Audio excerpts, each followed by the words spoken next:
Hey everyone, it's Lisa. Welcome to my magical life. In today's video, I want to share with you how I live with fibromyalgia and chronic pain and how I am keeping them both under control after my visit to the Mayo Clinic. I'm hoping that sharing this information will be helpful to others. So if this sounds interesting to you, keep on watching.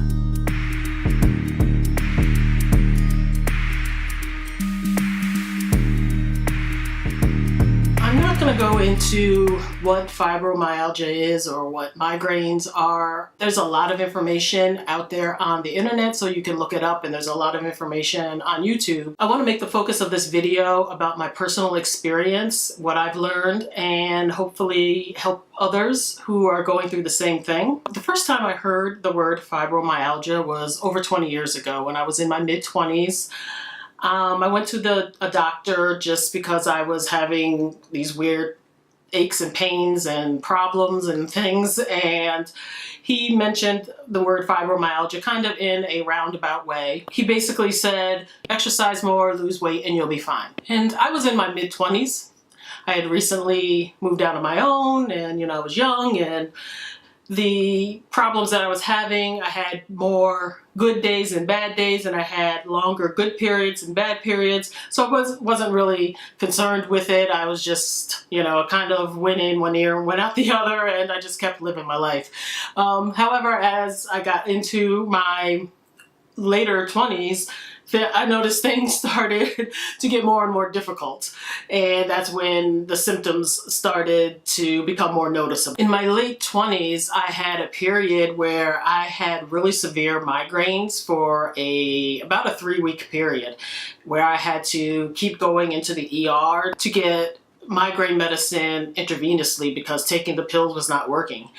And so that was a really scary time, and at that point I was given migraine, after I got the migraine headache, the 3-week-long migraine headache under control, I was given medicine to kind of, take when I got a headache, and it worked for a while, and then they stopped making the medicine, and so I couldn't take the medicine anymore. And that was kind of in my very early 30s, when I was like 30, 31. So that became a problem, and there really wasn't another medicine that was working. A doctor gave me a couple other medicines, none of them seemed to work, and then I kind of just was like, oh well, I guess I'm gonna have to live with this. So it was in my early 30s that things started to get worse all over. I was having daily low-grade headaches, every day, all day, a low-grade headache, and also daily body aches and pains for no reason. It wasn't like I was doing anything different that would make me all of a sudden have weird pains in places that I shouldn't have pains.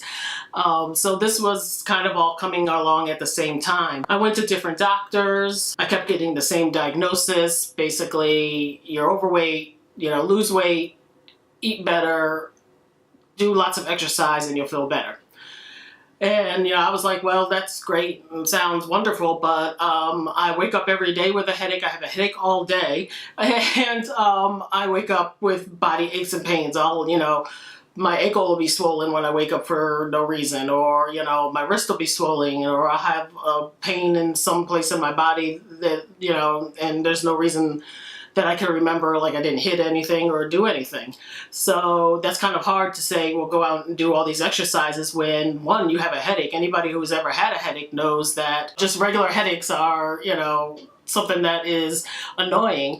Migraines in themselves are even worse, but having a low-grade headache day in, day out, all the time, and that can change to a migraine at any moment with stress or more exercise or a light showing in the wrong way or too much heat or too much cold, anything like that can trigger a migraine. So it sounded like a great idea, get out and get more exercise, but it really wasn't realistic for someone who was having the problems that I was having. So by that time, I pretty much gave up on doctors. I had been going to different doctors, trying to get someone to listen to me. I was getting frustrated.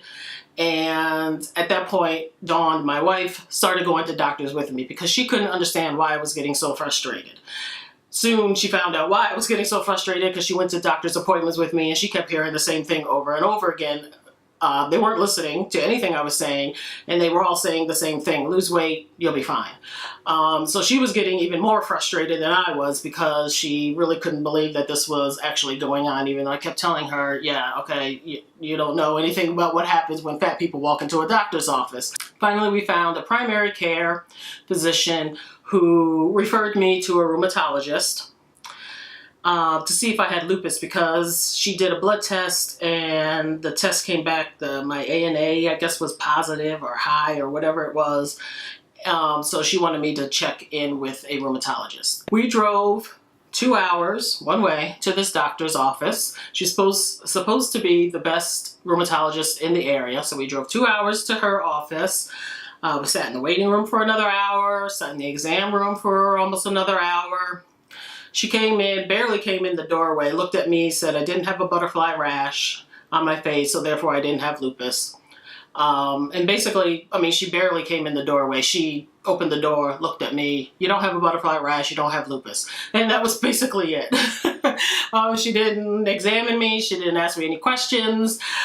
She was in a hurry, and I was just like so pissed off at that time. I didn't even want to be bothered. Dawn was like trying to get questions answered, and this woman was not going to answer any questions. She was like, well, come back in 6 months and we'll test you then. All the while I'm dealing with all this, I'm dealing with low-grade headaches every day, extreme migraines at least once a week. I get a migraine that would last 2 or 3 days, that would just, extreme.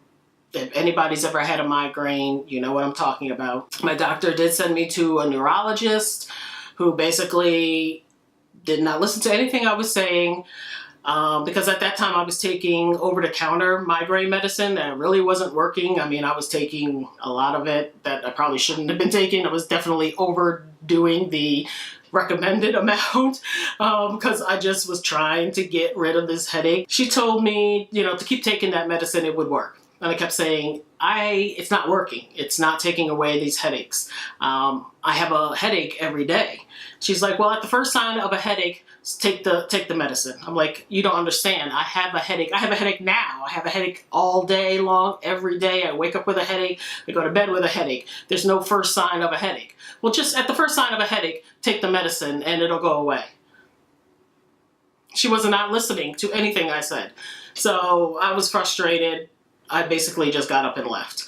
That's, years and years of dealing with this craziness. Doctors just getting on my last good nerve. If I had a good nerve, they were getting on it. And all the while I was my primary was just trying all kinds of different fibromyalgia medicines, or medicines that help with the fibromyalgia, taking me on, putting me off different ones, which was really messing up my system. And it was triggering all kinds of other things. I later found out that I could have been avoided if she had known what she was doing. So last fall, as you know, if you've been on my channel for a while, Dawn and I moved to Minneapolis, or to the Twin Cities area in Minnesota. Since we were here, she was like, you know what? Let's go to the Mayo Clinic, because the Mayo Clinic is based here out of Rochester, Minnesota. And we're only like 2 hours or so from Rochester. So I was like, oh, whatever. I mean, I know the Mayo Clinic is supposed to be really good in what they do, but I was like, okay, first of all, they're probably not going to see me, because, they're probably not going to I know they take people and consult with people who have severe, chronic, terminal illnesses and things from all over the world, right? So I'm like, they're not going to take someone, waste their time with someone with headache and some aches and pains. But I said, if you want to make an appointment, you go right ahead, and if you get an appointment, I'll go, okay? So because I just was assuming that there wasn't going to be an appointment. Well, she got the appointment, apparently, because we ended up going. It ended up being the best experience I've ever had with any kind of medical team, and it actually did change my life. It was a very long and tiring experience. The Mayo Clinic is an extensive network of research doctors that, one, they all collaborate together, which makes things even better, because if anybody who's ever been to a doctor, and then the doctor, like your primary sends you to a specialist, and then they don't talk, right? They just, you might they might get the notes from the specialist, but more than likely you're going back to your primary and trying to explain to them what the specialist told you. Well, they collaborate at the Mayo Clinic. The doctors actually talk to each other about you. People from all over the world come here to the Mayo Clinic, and it's really interesting. If you've ever been to the Mayo Clinic, you probably experienced this, but it's literally like the UN up in there, because there are people from all over the world, and so you see all kinds of cultures and traditions and people just walking around, and it's a huge campus, and it's just really cool to go into that. It's really not like a hospital. It's a big campus, but it's really interesting. I wasn't even sure what they were going to do, but I found out, after going there, that the Mayo Clinic has a full fibromyalgia clinic and research clinic and fibromyalgia doctors and fibromyalgia classes and all kinds of helpful things for people who are dealing with this, because it is a real illness. It's a real, I hate using the word illness and disease. It's a real thing that people are dealing with, and a lot of doctors don't take it seriously. So it's an interesting thing to find that the Mayo Clinic, which is one of the best in the world, takes it seriously enough to devote a full-time clinic and staff and doctors to the treatment of this problem that people have. My visit to Mayo was about a week long. It was like, I think we were there 5 or 6 days. We didn't stay straight. Like, some people come obviously from different parts of the world and they stay, and there's a hotel attached to the campus and restaurants and shopping and everything.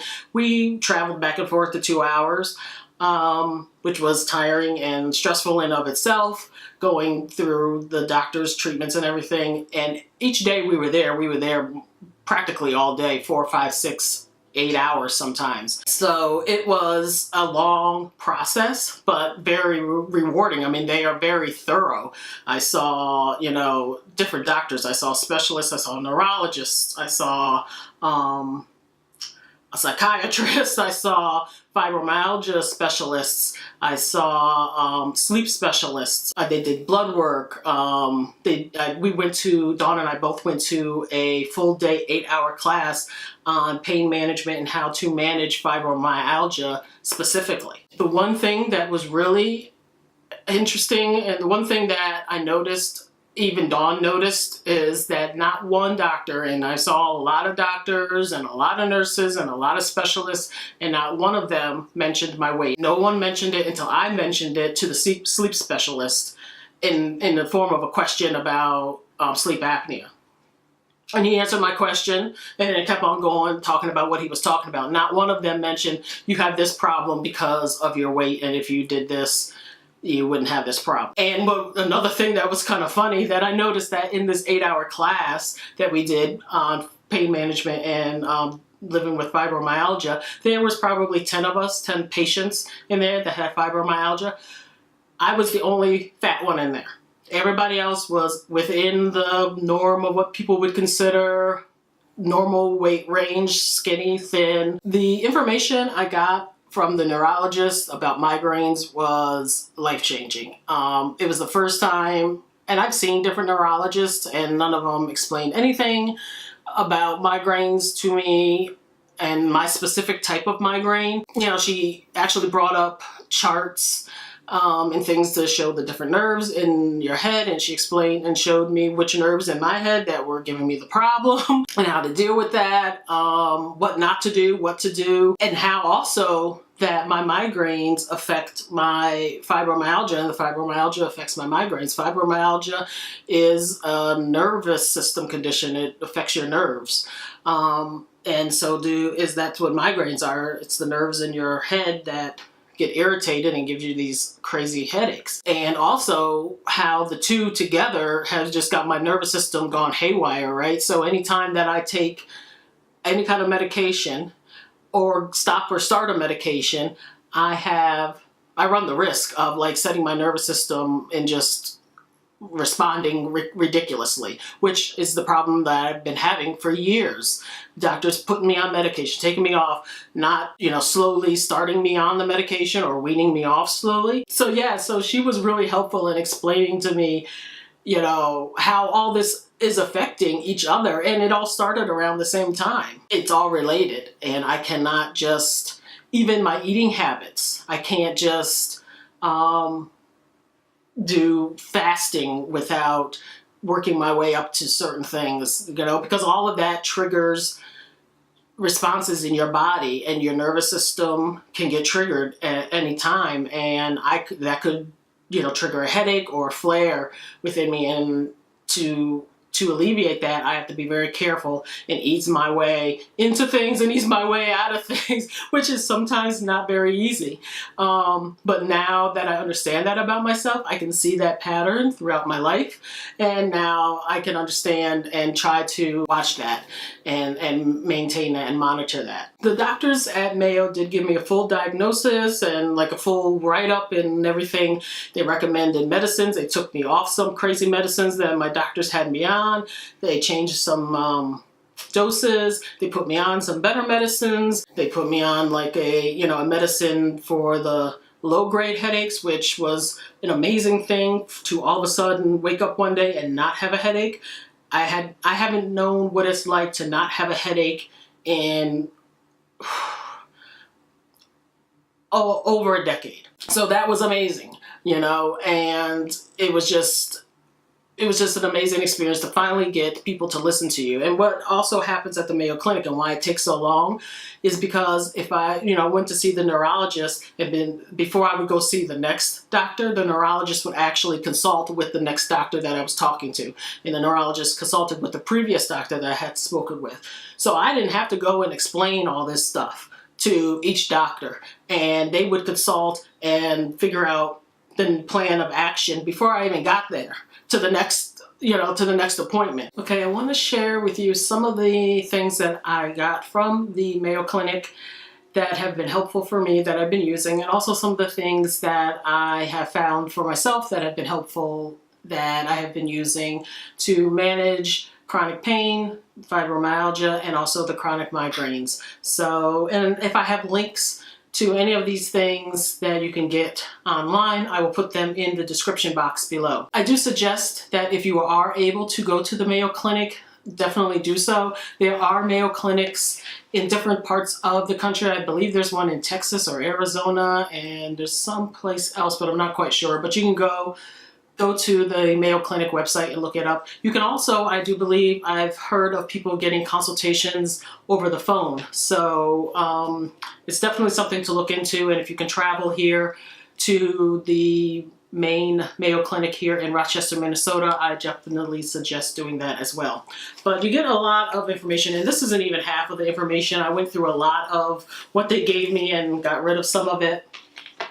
I have a lot of DVDs and things like that that I have in our case out there, but you get a lot of information about time management and relaxation skills, fibromyalgia in general, and things like that. This was the slides and things from the fibromyalgia 8-hour class. Which was really interesting and talked a lot about the medical pieces behind it and how fibromyalgia works. They also have a 3-week pain management class that at some point I would like to go to, where you actually stay there, and for 3 weeks you go through a pain management course and do different exercises and work with PT and OT and things like that. So at some point I want to do that. This is what this packet of information is all about, and just tells you about the comprehensive pain rehabilitation center is what it's called, I guess, and gives you all the information about lodging and stuff like that. One of the things that they did give to me, because I am a planner girl, so I was really excited to get this. This is the Keeping a Journal for Better Health, and it's really cool. I actually copied some of the pages and made and then punched them to put them in my actual planner that I use. The actual planner itself is really cool, and I actually do use this, not every day, but some days. It doesn't focus on tracking your pain like a lot of planners or trackers that you'll find out there for chronic pain, and that focus on tracking your pain or your symptoms and things like that. And that, I think, is something that you should for specific reasons, like if you're changing medicines, or if the doctor asks you to do that, or if your symptoms are increasing or things like that are changing. But to maintain wellness and to just kind of get a grasp and a hold on things so that you can start to feel better. It's highly suggested not to focus on the pain, because the more you focus on the pain, then the more the pain becomes more a focus in your life and the main thing, and then that's the only thing that you know. Focuses on sleep, nutrition, and different, to track your food and to track also your feelings and any kind of triggers that you have. Exercise, and then it also has a relaxation and spiritual plan. Then it has a place to track stressful events and times, because we all know when chronic pain and fibromyalgia, you have, stress can trigger things. So it, track your stress, the feeling and response, the response level, and then what tools you use to cope and things like that. So it's really helpful. I did, instead of ripping the pages out, I copied them and then punched them, and I have them in my actual planner here that I use. And I also made myself these little pages that I put in. I made these little mini sheets to just track fatigue and pain and which meds I'm taking, and just some notes and things just as I'm transitioning medications and things. So I don't use these every day. I rarely use them, and they just slip in and out of the planner. Another planner, but not really a planner. This is just a notebook that I have that I put. They gave me a lot of information about nutrition, stretching and management and things like that. So I have that information in this book here, and I just punched it and put it in here. So we have just some nutrition guidelines, stretches, basic stretches, nothing, too crazy. Balancing exercises, which is always good when you have fatigue and chronic pain, especially with migraines and things like that. So having this kind of stuff so that you can easily reach it, know where it is a good thing, and keep track of things. This is doTERRA's, however you pronounce it, Deep Blue Rub. I've used BioFreeze. I've used pretty much anything. I've used Bengay, all that kind of stuff that helps, supposed to help with muscle aches and pains and things. This is the best one I found, is the doTERRA Deep Blue Rub. It helps with all kinds of, even with joint pain and aches. It's because I have arthritic knees. It just runs in my family. All the women have it. And this helps with this. So this, you can get this on Amazon. Or if you know someone who sells doTERRA, you can get it from them. I'll put a link to this in the description box below, but this has been a lifesaver. And this is the only one that seems to work for me that gets deep enough and lasts long enough. Ice packs for my headaches. I didn't bring them all out because they're all in the freezer. Comfort gel packs, and you put them in the freezer and you can just refreeze them, or you can put them in the microwave and heat them up. I sleep with these at night. Put it on my neck. At night I wrap it in a towel and just lay it on my pillow, and I don't use it all night. I'll use it for a few hours, and then if I wake up, I'll just take it out off the pillow and put it on my side table.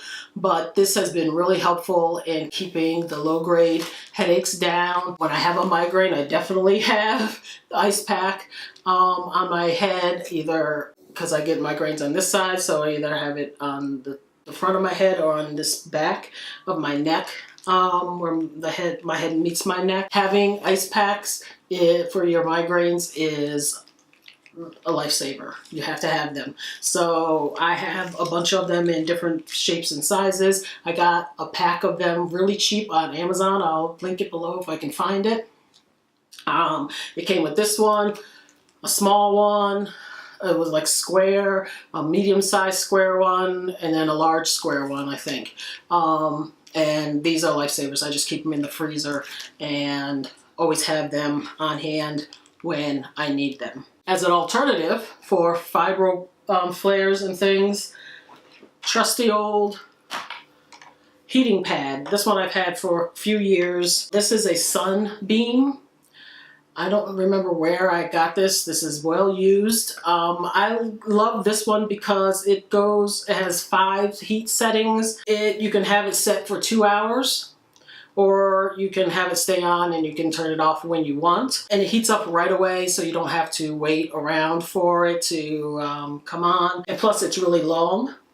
So it's good for if you have like a backache, or you know, I can put it long ways on my back, or I can wrap it around a leg, or you know, whatever. Some heating pads are like maybe half the size, so I was happy to find this long one. So a heating pad when you have chronic pain and you know you need heat to deal with that is a good thing. And it also has a really long cord, which is nice, so if you're in a chair or something and it's not close to an outlet, you have a long cord.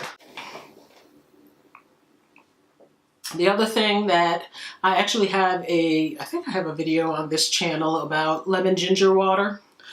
I have some right here. This is actually lemon ginger lime.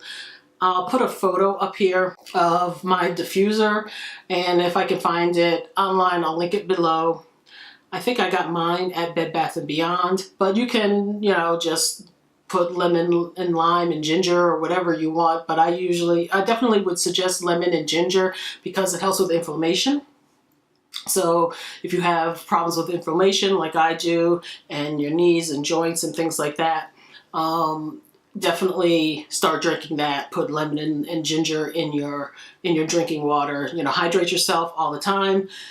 Make sure you stay hydrated and add that to your water to keep the inflammation in your body down. I keep it in the refrigerator all the time and always have, you know, I have regular water that I drink, you know, just this is unflavored, just straight water, but I try to drink a couple of cups of these a day just to keep the inflammation in my body down, and it's healthy for you and detoxing and alkalines your body as well. The other thing that I have been using for a while, I don't have it with me, I forgot to get it out, but I'll put a photo up here of it, is CBD salve. This is the actual brand that I use from Sisters of the Valley. I will link them below.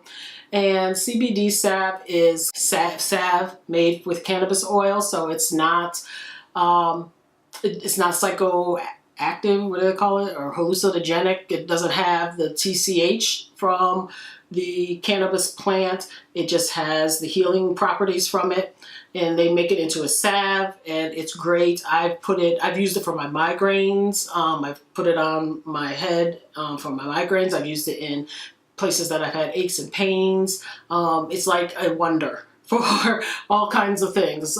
People have used it for all kinds of cuts and bruises and things and said that it's worked for them. I'm a firm believer in it. You can get it from different places. I love Sisters of the Valley, so that's where I get it. But you can research CBD oil. It doesn't have the psychoactive part of the plant, so it is legal in all states. You can buy it and sell it. You can do more research online if you're concerned. It's something that has helped me, has helped a lot of people.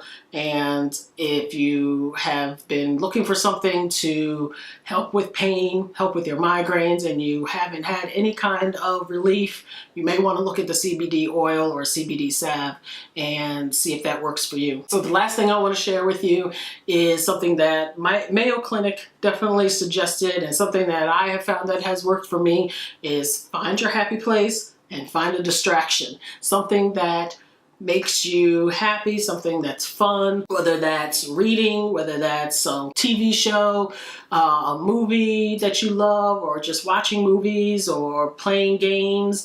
My happy place and my distraction is playing The Sims 4. I actually have another channel, which I will link below as well, where I play The Sims 4. I have different storylines and things and characters I make up, and that is my happy place. That is my distraction. So when I'm having flares and things like that, I can go to my happy place. I can get creative playing The Sims 4 and just go into this other reality. And sometimes that's what we need. Definitely find your happy place. Definitely find what makes you, that, you know, just kind of takes you away from things that are stressing you out or giving you anxiety or making you flare up, and just can distract you from the pain and the things that are going on for even for 10-15 minutes. You know, whatever that is for you, find it. I hope this was helpful, me sharing this part of myself with you, what's been going on with me. If you have any questions or comments, please put them in the comment section below. Definitely check out the description box, because I'll put links for whatever I can that I showed you or talked about, so that you can get the information yourself. Oh, thank you so much for tuning in. Please hit that subscribe button if you haven't already. Give this video a like if you enjoyed it. That is it for this video, and I will see you in my next.